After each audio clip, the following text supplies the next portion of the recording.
یقین کی کچھ درجات بھی ہیں. یقین ایک ایسی چیز ہے، اس کو بھی جاننا چاہیے، اس کو بھی سیکھنا چاہیے. ایک عالم دین ہے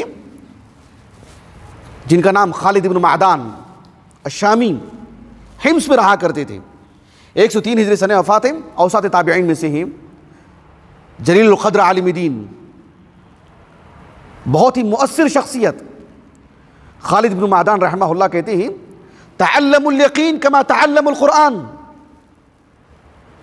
حتی تعرفوا، جیسے تم قرآن سیکھتے ہو ویسے یقین بھی سیکھو. یقین بھی ایک علم ہے، یقین بھی ایک موضوع ہے. جیسے قرآن کو سیکھتے ہیں ویسے سیکھو. یقین کس چیز کا نام ہے، یقین کیسے پیدا ہوتا ہے، اور یقین کے درجات کیا ہیں، ہم یقین کیسے اپنے دل میں بسائیں. اللہ کی باتوں پر یقین کس چیز کو کہتے ہیں، ایک موضوع کے تحت سیکھنا چاہیے، معلوم کرنا چاہیے. خالد بن معدان رحمہ اللہ کا یہ قول ابو بکر ابن ابی دنیا رحمہ اللہ نے اپنی کتاب الیقین میں ذکر کیا ہے.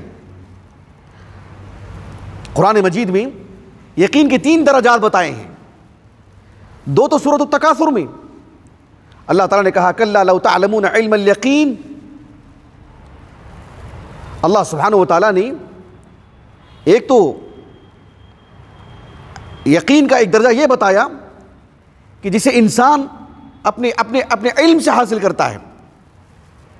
اللہ سبحانہ و تعالیٰ نے فرمایا کہ کلا لو تعلمون علم الیقین لترون الجحیم ثم لترونها عین الیقین.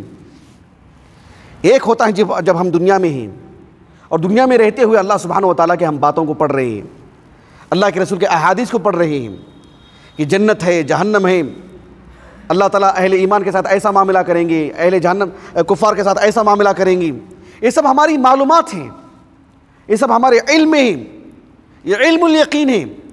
لیکن یہ خود بہت عظیم دولت ہے اور یہی امتحان کی اصل ہے. اور اسی سے ایک انسان 2 انسانوں میں فرق کیا جاتا ہے، کون اللہ کی باتوں پر یقین رکھتا ہے اور کون نہیں رکھتا ہے. اور اسی بنیاد پر وَامْتَازُوا الْيَوْمَ أَيُّهَا الْمُجْرِمُونَ کہہ کر کے کفار کو الگ کر دیا جائے گا. أَفَنَجْعَلُ الْمُسْلِمِينَ كَالْمُجْرِمِينَ مَا لَكُمْ كَيْفَ تَحْكُمُونَ. اللہ نے کہا کہ ہم مسلمانوں کے ساتھ وہی معاملہ کریں گے جو کفار کے ساتھ کرتے ہیں. یہ ایک شخص مسلمان ہے، زندگی بھر اللہ کی عبادت کیا، اس کے لیے جنت، اور اس نے کبھی اللہ کی عبادت نہیں کی، اس کے لیے بھی جنت. ایسا کیسا ہو سکتا ہے بتائیے. اللہ سبحانہ و تعالیٰ نے اسی فرق کو رکھنے کے لیے علم الیقین رکھا ہے، اسی پرکھ کے لیے، اسی جانچ کے لیے. اور یہی معیار ہے، کون مسلمان ہے، کون اللہ کی باتوں پر یقین رکھتا ہے اور کون نہیں. اور دوسرا ہے عین الیقین.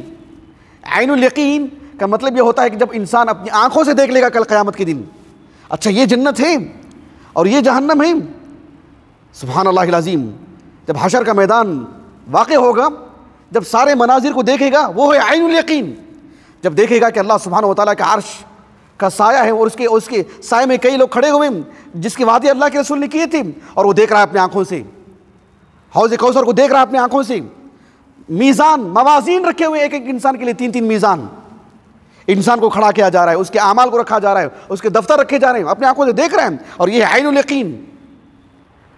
فَأَمَّا إِن كَانَ مِنَ الْمُقَرَّبِينَ فَرَوْحٌ وَرَيْحَانٌ وَجَنَّةُ نَعِيمٍ وَأَمَّا إِن كَانَ مِنْ أَصْحَابِ الْيَمِينِ فَسَلَامٌ لَكَ مِنْ أَصْحَابِ الْيَمِينِ وَأَمَّا إِن كَانَ مِنَ الْمُكَذِّبِينَ الضَّالِّينَ فَنُزُلٌ مِّنْ حَمِيمٍ وَتَصْلِيَةُ جَحِيمٍ. اس کے بعد اللہ نے کہا إِنَّ هَذَا لَهُوَ حَقُّ الْيَقِينِ. یہ جو حق الیقین ہے یہ سب سے آخری درجہ ہے. اس کا مطلب کیا ہوتا ہے؟ جب انسان اس کا سامنا کرتا ہے، محسوس کرتا ہے، حاصل کر لیتا ہے.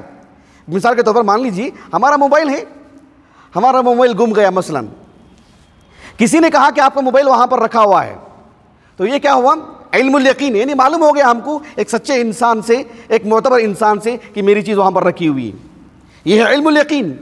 اور جب ہم گئے، ہم دیکھیے کہ ہمارا موبائل موجود ہے، وہ ہے عین الیقین. ہم نے اپنے آنکھوں سے دیکھ لیا ہم، اور جب ہم اسے اپنے ہاتھوں سے لے لیتے ہیں، استعمال کرتے ہیں، اپنی جیب میں رکھ لیتے ہیں، یہ ہوتا ہے حق الیقین کہ میری چیز اب میرے پاس مجھے مل چکی ہے. جب انسان جنت میں چلا جائے گا وہ ہے حق الیقین، اور جب جہنم میں چلا جائے گا وہ ہے حق الیقین. اب وہ اپنے محسوس کر رہا ہے وہ کہ اپنے جنت میں ہے، وہ جنت کی نعمتوں کو سامنے سے دیکھ رہا ہے، وہ محسوس کر رہا ہے، کھا رہا ہے، وہ پہن رہا ہے، وہ رب العالمین سے ہم کلام ہو رہا ہے، وہ اللہ کا دیدار ہو چکا ہے اس کو، یا عیاذاً باللہ جہنم میں چلا جا چکا ہے. وہ ہے حق الیقین.